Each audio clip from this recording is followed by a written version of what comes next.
This segment has been brought to you by the Toyota Corolla.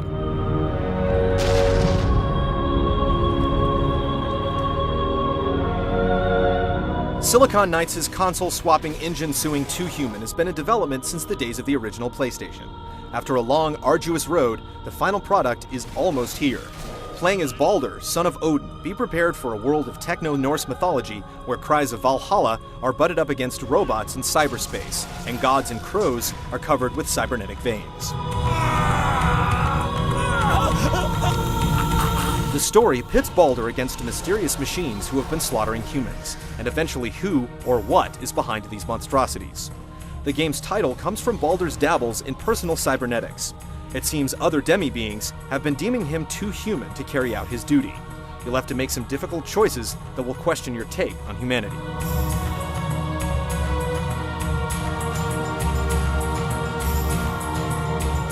Billed as an action RPG, 2 Human is more akin to Diablo or Phantasy Star Online than Oblivion or Final Fantasy. Character creation is simplified, just choose one of 5 archetypes: healer, tank, shooter, close combat, or an all-rounder. Then you start disassembling robots en masse. Each class's description gives a good idea of how you're going to play. Enemies tend to take potshots from a distance, so you may want to experience playing the healing class during a co-op outing. As levels are gained, skill points are required, allowing deeper customization of Baldur, while later down the tree, more sets are opened, giving ability bonuses and stat increases.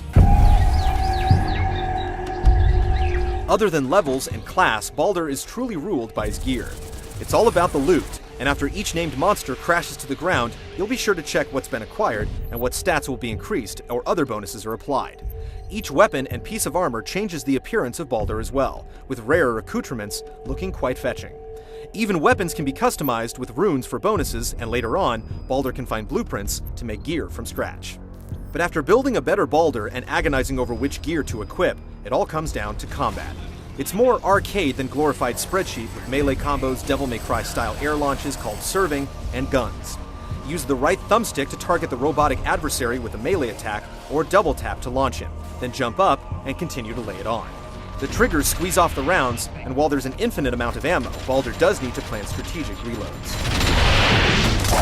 Spending skill points will eventually net access to spiders and battle cries. Spiders are robotic parts of your armor that can split off and help defend or attack, while battle cries buff Baldur with more damage or defense. 2 Human also rewards stylish play with combo counts where killing large amounts of enemies builds up special ruin or attacks, dishing out damage over a large area. The enemies may be called goblins and trolls, but they tend to all look like writhing masses of cybernetic limbs, leaving Tron chalk outlines as they die and fade away. They aren't the smartest villains, but they're relentless and numerous.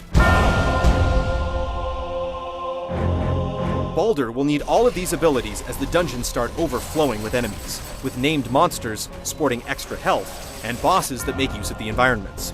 The dungeons themselves are little more than set pieces for the combat, with some high ground mentality, and the occasional crate to smash in a search of treasure. An occasional hidden room appears, but there's no real backtracking, and monsters need to be destroyed before Baldur can proceed, so always be prepared to fight. And with the enemies leveling up with you, there's always a challenge.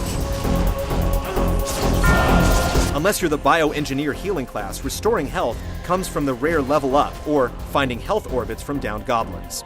Death can come knocking on a regular basis. There's even an achievement for dying 100 times. The only punishment is repairable item decay.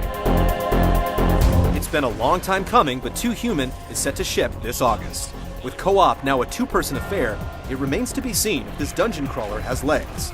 But there's no denying that the complexity is there. Is 2 Human too awesome?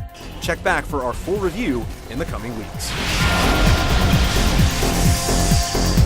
This segment has been brought to you by the Toyota Corolla.